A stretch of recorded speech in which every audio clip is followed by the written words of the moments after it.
Hi hello నమస్తే మన తెలుగింటి గుమగుమలకి స్వాగతం. ఈరోజు నేను ఆంధ్ర స్పెషల్ ఆత్రేయపురం పూతరేకులండి. అవి చేద్దాం అనుకుంటున్నాను. అది మీకోసమే కాదు మా బాబుకు కూడా చాలా ఇష్టము. అందుకని అవి చేస్తున్నాను. అవి ఎట్లా చేస్తారో మీకోసం ఆల్రెడీ నేను ఒక్కసారి ఇది షార్ట్ చేశాను. అయితే ఆ షార్ట్ చేసేటప్పుడు అందరూ మొత్తం ఫుల్ వీడియో పెట్టండి అని చాలామంది నన్ను అడిగారు. అప్పుడు చేయడానికి కుదరలేదండి. ఇప్పుడు నేను చేస్తున్నాను కాబట్టి అది మీకోసం మళ్ళీ చేసి చూపిస్తున్నాను. రండి. అయితే ఈ పూతరేకులు చేయడానికైతే కంపల్సరీ కావాల్సినవి ఈ పూతరేకులండి. ఇవి నేనైతే ఆత్రేయపురం నుంచి తెప్పించుకుంటాను. ఇవైతే మనం ఇంట్లో చేసుకోలేమండి. కొంచెం కష్టమవుతది. ఎందుకంటే మనం ఇక్కడ అపార్ట్మెంట్స్‌లో వాటిలో ఉంటాం కదా! ఇది కుండ మీద కాల్చి అట్లా చేసుకోవాలి. ఇటువంటి సిట్యుయేషన్‌లో మనం చేసుకోలేం కాబట్టి నేను ఎక్కువగా అక్కడి నుంచే తెప్పించుకొని ఎప్పుడు కావాల్సొస్తే అప్పుడు చేసుకుంటూ ఉంటాను. ఈ పూతరేకులు తీసుకున్న తర్వాత వీటిని మనం పంచదారతో కానీ లేదా బెల్లంతో కానీ రెండిటితోటి చేసుకోవచ్చు. ఇప్పుడు నేను 2 రకాలు కూడా చేసి చూపిస్తాను. ఈ పూతరేకుల కోసం మనం ఈ బియ్యంతో చేసిన ఈ పూతరేకులనేవి కంపల్సరీ. ఫస్ట్ ఇవైతే తీసుకోవాలి. దీన్ని అయితే ఫస్ట్ డ్రై ఫ్రూట్స్‌తో ఉన్నవి చేస్తున్నాను. కొంచెంగా డ్రై ఫ్రూట్స్ వేసుకోవాలి. తర్వాత బెల్లం పౌడరు, కొద్దిగా బెల్లం పౌడర్ వేసుకోండి.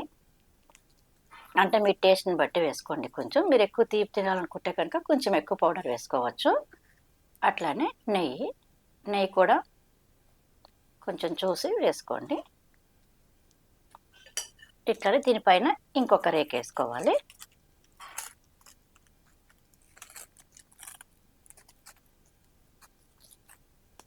మళ్ళీ కొద్దిగా బెల్లం పౌడరు,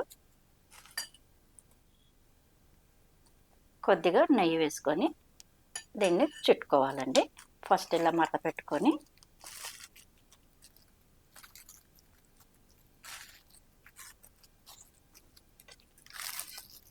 ఇందులో లోపలికి మడత పెట్టేసుకుంటే ఇది అయిపోతుంది.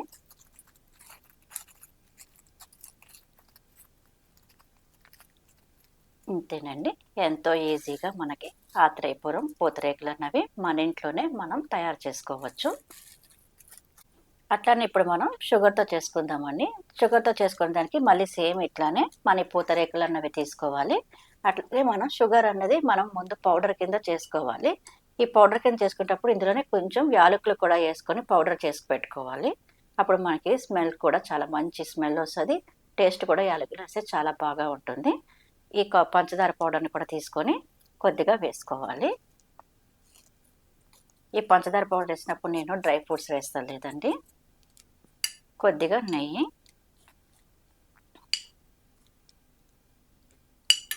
మళ్ళీ ఇంకొక పూతరేకు.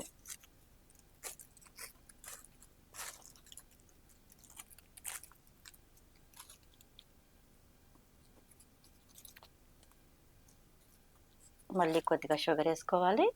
అట్లానే కొద్దిగా నెయ్యి వేసుకోవాలి. ఇంతేనండి. ఇట్లా మనం చాలా ఈజీగా మనం ఇంట్లోనే ఆత్రేయపురం పూతరేకులన్నవి చేసుకోవచ్చు. అయితే ఈ పూతరేకులన్నవి మీకు కావాలనుకుంటే కనుక వాళ్ళకి ఫోన్ చేసి తెప్పించుకోవచ్చండి. ఇవి ఆన్‌లైన్‌లో కూడా తెప్పించుకోవచ్చు. వాళ్ళకి ఫోన్ నంబర్స్ కూడా ఇస్తారండి మనకి ఆత్రేయపురంలోని. ఆ ఫోన్ నేను అట్లనే తెప్పించుకుంటాను.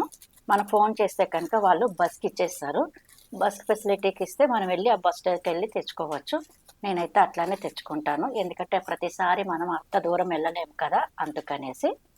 మనం ఇలా బస్‌కి తీసుకొని మన ఇంట్లోనే మనం ఎంతో టేస్టీగా చేసుకోవచ్చండి పూతరేకులు. ఇంతేనండి. చాలా సింపుల్‌గా, టేస్టీగా మన ఆత్రేయపురం పూతరేకులు రెడీ.